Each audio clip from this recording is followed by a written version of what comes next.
Hi, everybody. Welcome to the 100 Pounders Wednesday, 10th of December, 2025. And I'm absolutely delighted today to welcome Dawn B. Dawn is from the West Coast and she is here today to share her experience, strength, and hope. And I'll let her tell you her story. Thank you, Dawn. Take it away. Oh, thank you so much. My name is Dawn B., and I'm a recovered compulsive overeater from Southern California. It's just absolutely a gift to be here with you today. Thank you so much for inviting me here. Uh, it's not a mistake that you're here today. I truly believe that your higher power has gone to great lengths to get you here. Uh, and I am so grateful for this opportunity to be here with you as well. I trust that our higher powers are working to bring us to a place where we can just feel more happiness, more joyousness in our lives, and that we can be absolutely free, happy, joyous, and free. I truly believe that is what our higher power would like for us. Well, let me start by giving you a little bit of background. I came into Overeaters Anonymous back in the late 1970s. I believe my first meeting was January 1978. I came in when I was 18, 19 years old. I believe it's 19, and that was 47 years ago. So I did the math last night, and I'm like, wow, I must be really, really old. I am 66. So I came in when I was 19. I'm now 66. And yeah, but it took me 34 years in the rooms before I was able to get abstinent for any length of time. So 34 years. Yeah. So if you're out there, you're still struggling, you've been doing this forever, there is absolute hope for you. If it can happen for me, uh, who was practicing half measures, delusional thinking, and failure in the program. That was really my specialty, my expertise. If it can happen for me, it can happen for you. Trust me.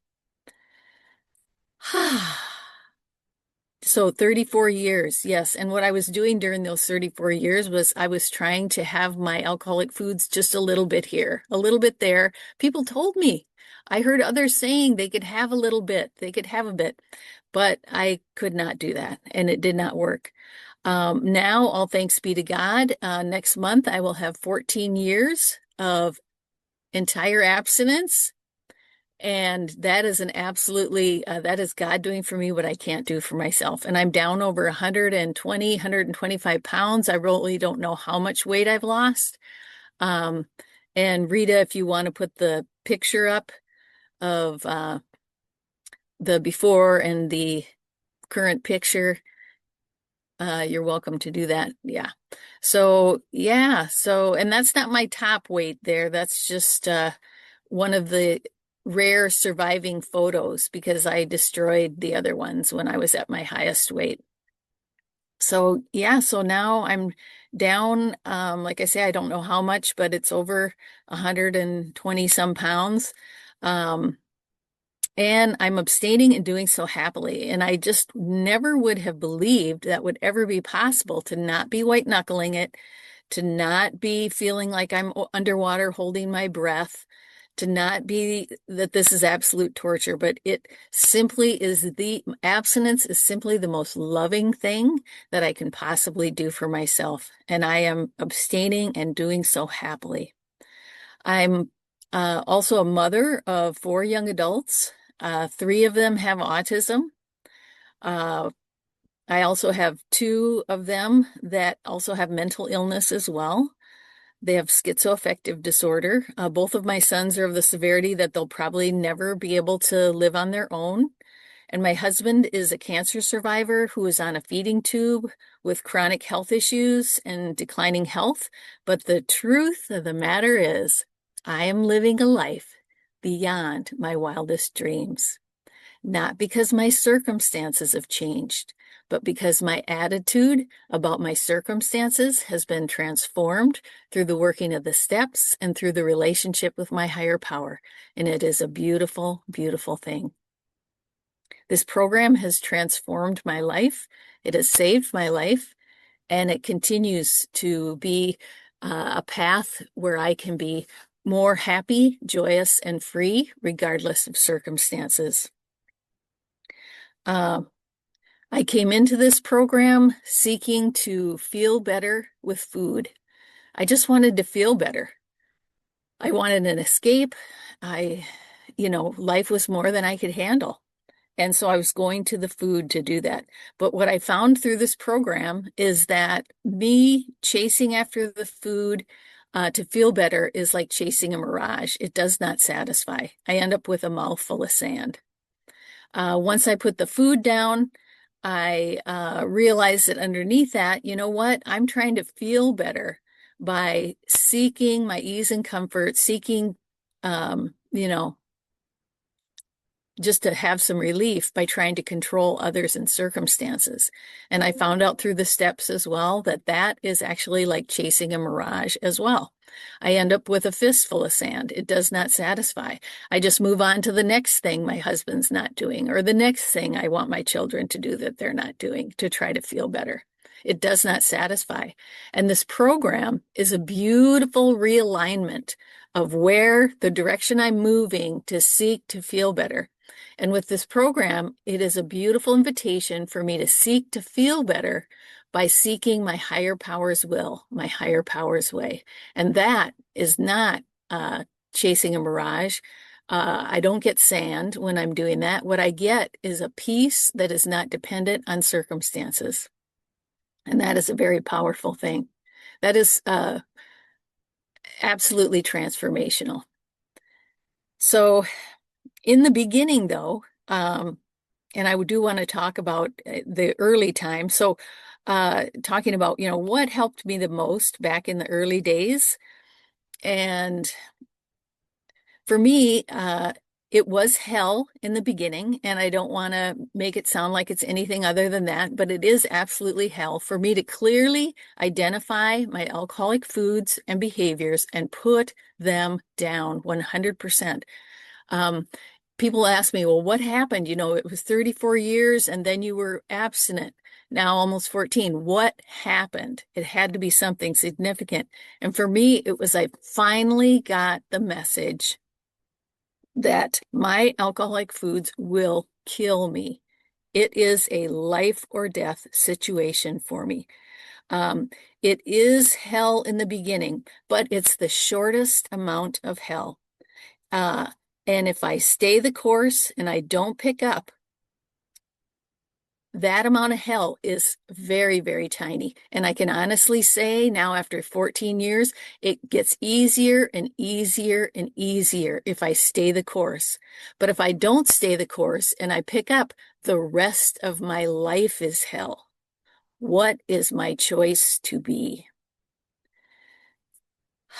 But if I do stay the course and I don't pick up, I can honestly say, like I say, it gets easier and easier, but how is that possible? And for me, I had to just collapse before my higher power and say, I cannot do this. I do not have the ability to do this, but you do, higher power. You do, God. And I held on to God with both hands and just kept my eyes on God and said, your will be done, not mine, God. Your will be done, not mine. Your abilities, not my abilities, God. Your ability, not my ability. And the beautiful thing is, once I turn my will and my life over to the care of my higher power, then I'm going to be receiving divine help. If it is God's most loving will for me to not pick up my alcoholic foods, and I've turned my will and my life over to the care of God, then I am going to be receiving divine help to be able to do that. So I'm no longer relying on my shaky abilities. I'm relying on the creator of the universe's abilities. And that is a beautiful thing. So I am just holding on to God and saying, I cannot, God, but you can. Your will, God. your abilities. I cannot, you can. But I also need to have a plan. So I changed grocery stores. I didn't go down those aisles where my alcoholic foods were. I didn't allow myself to look at those alcoholic foods. I did the best I could to clean those out of my home, to give God just a little more time to work on me from when I decided up, I'm going to go for my alcoholic foods, more time to work on me from when I could actually get those alcoholic foods. So to create distance, space. My husband was supportive. He allowed me to, you know, there were, other people eating other things that were not my food in the home. And so to keep those out of my sight, that was very, very helpful for me. For some people, I know that's not possible, but I trust that our higher power is going to be giving us whatever we need to be able to do God's most loving will for us. And so, like I say, I am no longer relying on my shaky abilities. I'm relying on the resources and the power of, of the creator of the universe. And that's a very, very powerful thing. So, yeah, so I had a plan. And when I was in the grocery store, I would be on an outreach call. I would go to as many meetings as I could and just work this program like my life depended on it. I had to clearly identify all of my alcoholic foods, their common ingredients, and those are now death to me. Absolutely death. Excuse me. And so for me, I had to get to the point where I knew that a little bit of heroin, because my alcoholic foods to me, I had to take it as seriously as like drugs. I had to take it as seriously as heroin, cocaine. And for me, if I accept that I'm an addict, then a little bit of heroin is not okay.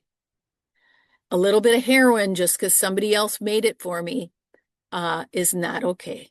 I do not have to say yes to that. In fact, if they knew that I was an addict, they would not want that for me. If I knew somebody was an addict, I would not want them. I would want them to say no, regardless if it would hurt my feelings or not. If it's absolutely life or death, and it had to get to that point for me before I took it as seriously as life or death. This will kill me. Consuming my alcoholic foods right now for me would be like stuffing my face full of rat poison. I had to take it as seriously as life and death. And then I had to work my program like my hair was on fire. And also, seeking support. I needed to have the support of a loving sponsor. I needed to find a God squad. So, finding when I'm making outreach calls, finding people who I feel comfortable talking with, who I feel, it's inspiring to speak to them. So get my God squad together. I had to, like I say, attend meetings. I also found it helpful to surrender my food to someone, just get super, super honest with my food and just turn it over. That was very helpful for me. And then also writing letters to God.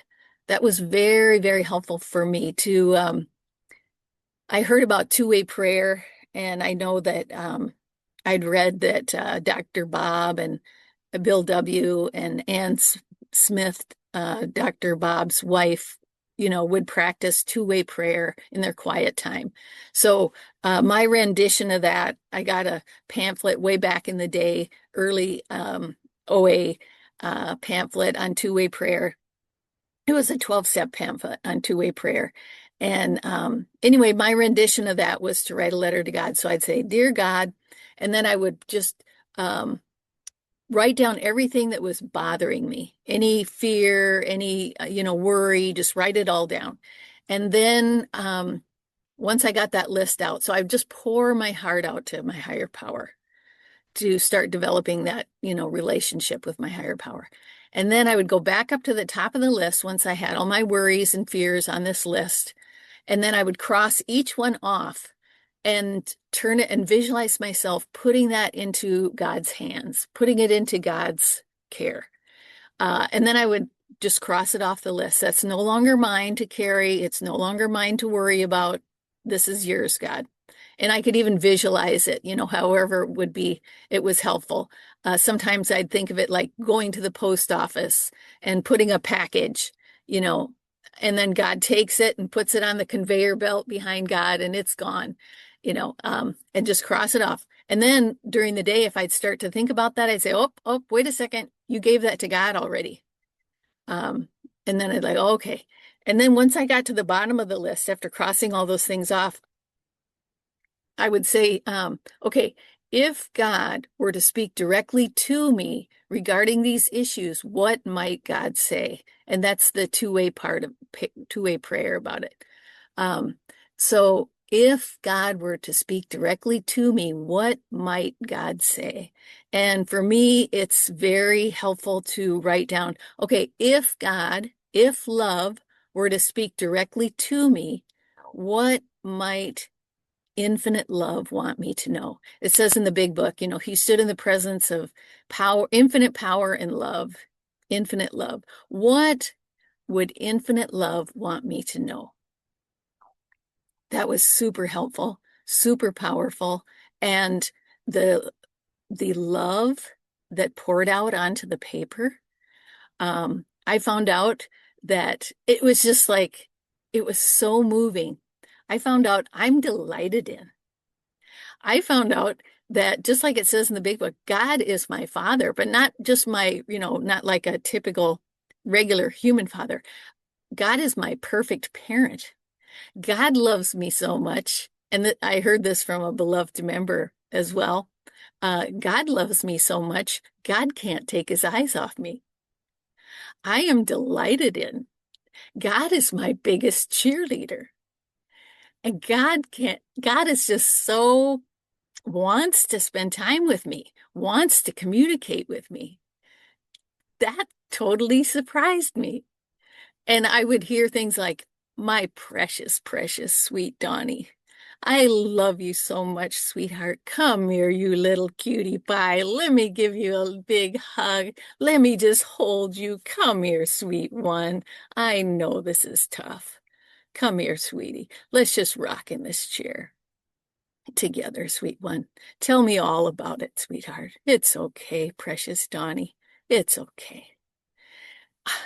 That was just so helpful and just opening up that channel.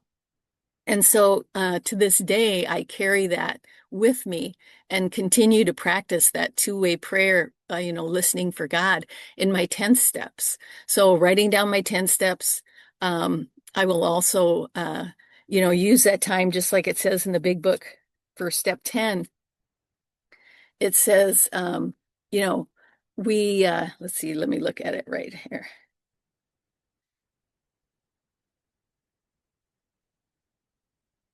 Okay, what we really have is a daily reprieve for step 10. And contingent on the maintenance of our spiritual condition. Okay, every day is a day when we must carry the vision of God's will into all our activities. How can I best serve thee? Thy will, not mine, be done. These are thoughts which must go with me constantly. So I must carry the vision of God's will. I must carry the vision of God's will into all my activities. So in step 10, what I'm doing is I'm closing my eyes because relying on my vision, relying on my perspective has got me into trouble. And I'm feeling, restless, irritable, discontent. I'm just feeling, uneasy, whatever it is, what kind of unsettling emotion. And so I'm doing a 10 step now to feel better. And so what I need to do and what is helpful for me is I close my eyes to my perspective and I ask God for God's perspective. And so step 10 for me is realigning myself. I've gotten off my flight plan, and gone my own way. I've tried to feel better by trying to get my children to be different. I've tried to feel better by trying to get my husband to feel different. And so step 10 says, okay, sweet one, bringing myself back into alignment with my higher power's will, my higher power's way, the flow of my higher power in my life, and seeking God's will and God's way. And so I'm closing my eyes and I'm saying, God, please help me to see this situation more like you see it. Please help me to see my children more like you see them, God. Please help me to see my husband more like you see him. Help me to love them, God, as you would delight in me loving them. Help me to see myself more like you see me, God. May your will be my only goal. May your will be done, not mine. And whatever your will is, God, even if it's the last thing that I want, if this is your will, I accept it, I welcome it, and I say thank you. May your will be my only goal. May your will be done, not mine. That's what a 10th step brings me back into alignment with God's will, God's way. And then during the 10th step, I'm listening, I'm asking for God's perspective. So, like under the dishonesty section in my 10th step, how am I being dishonest? I'm being dishonest anytime I'm telling myself something that may not be true. At first, I'm like, well, I'm not a dishonest person. I don't really have anything under, I'm not that doesn't really have anything to do with me. Dishonest? What? But I'm dishonest anytime I tell myself something that may not be true. So, what might I be telling myself that is not true? What am I telling myself that may not be true? So I write it down. What am I telling myself that may not be true? I'm telling myself that I'm telling myself that they hate me. I'm telling myself I'm an idiot. I screwed up. I'm telling myself mistakes are not okay. And then I write that down. You know, I'm telling myself that my security and my safety goes down to zero because this person's, upset with me. And if somebody's upset with me, I'm not safe. My value goes down to zero. And then I ask God for God's truth. So I'm listening for God and saying, God, what's your truth in my 10th step? And then God says to me, Donnie, I love you, sweet one. Donnie, I am your value. You are my precious, precious, infinitely loved sweetheart. I am your value. You are mine. You are a part of me. And that's the truth. And then I write that down and I start to feel a whole lot better. And then I also, in my 10th step, and when I'm thinking about how I'm inconsiderate, have I paused to consider asking God for God's perspective? God, please help me to see this situation more like you see it. And so I do that in my 10th step, and I ask for God's perspective and then listen and write down anything that comes to me. So, God, please help me to see this person more like you see them.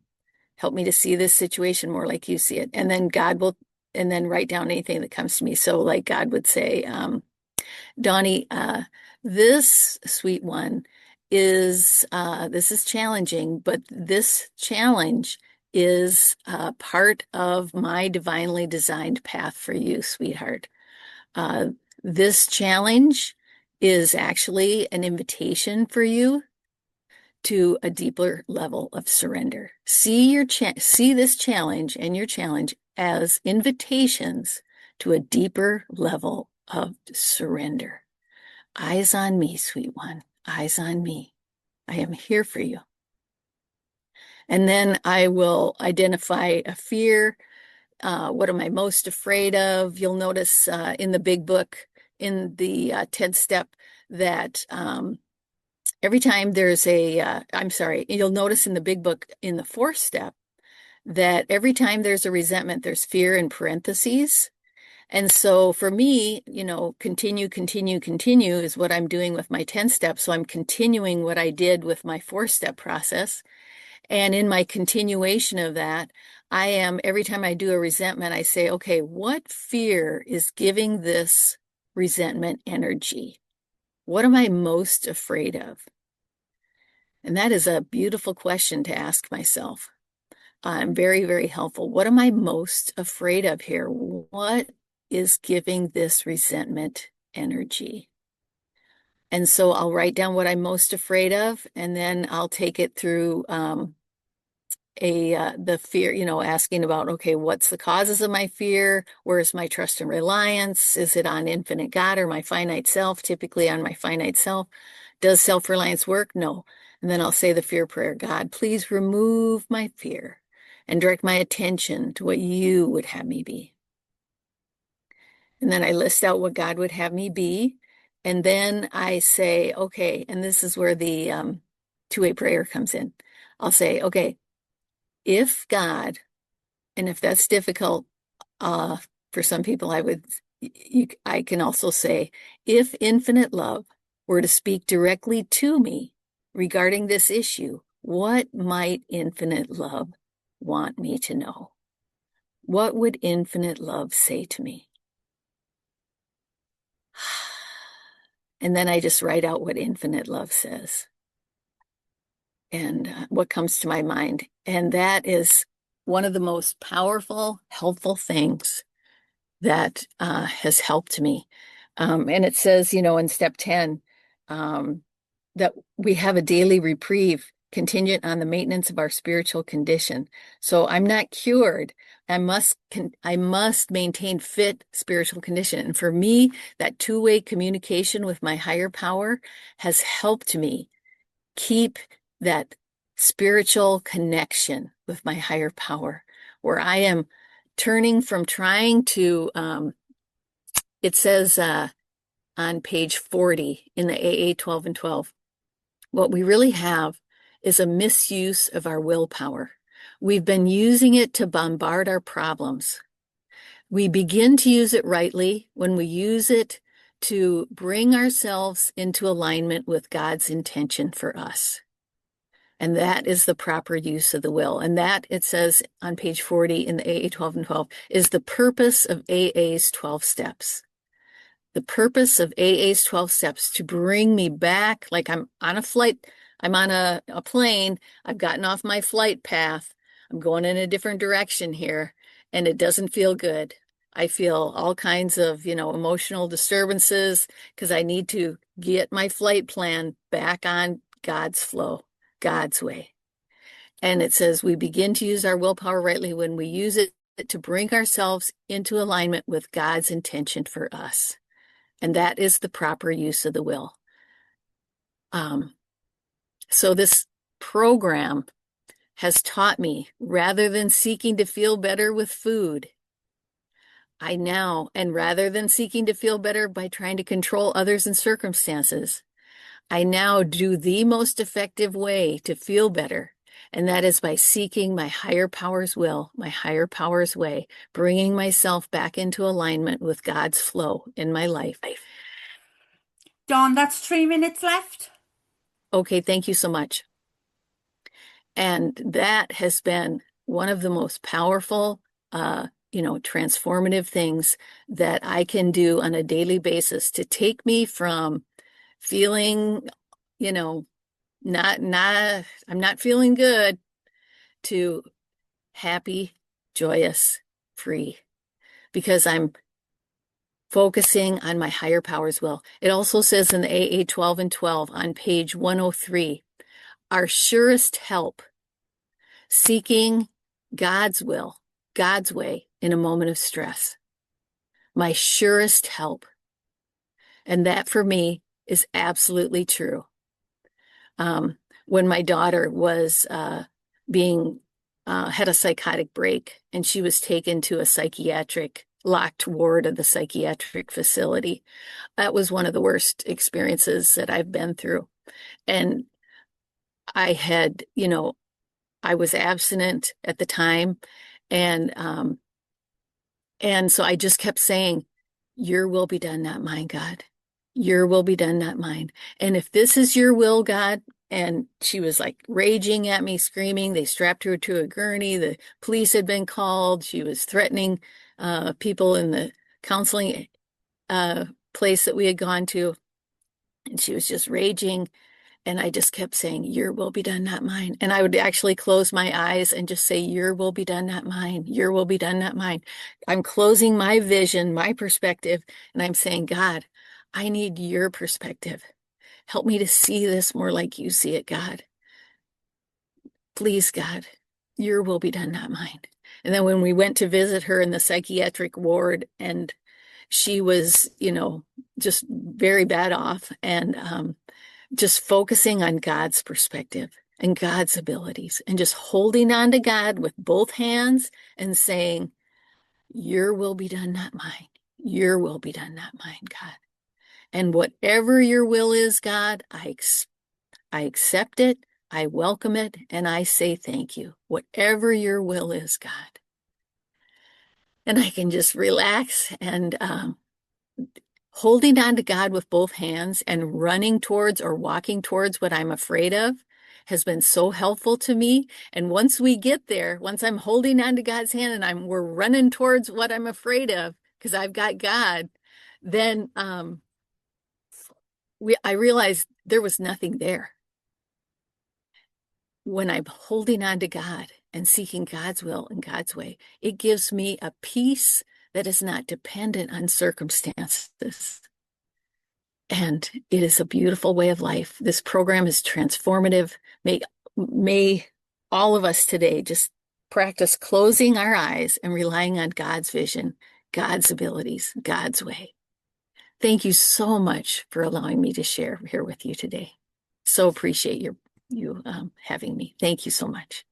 Oh, Dawn, thank you so much. What a message of depth and weight. I'm just going to read a little section out of the AA Big Book. That was amazing. And acceptance is the answer to all my problems today. When I am disturbed, it's because I find some person, place, thing, or situation, some fact in my life unacceptable to me. And I can find no serenity until I accept that person, place, thing, or situation has been exactly the way it is supposed to be at this moment. Nothing, absolutely nothing happens in God's world by mistake. Until I could accept my alcoholism or compulsive overeating, I couldn't stay sober. Until I accept my life completely on life's terms, I cannot be happy. I need to concentrate not so much on what needs to be changed in the world as on what needs to be changed in me and my attitudes.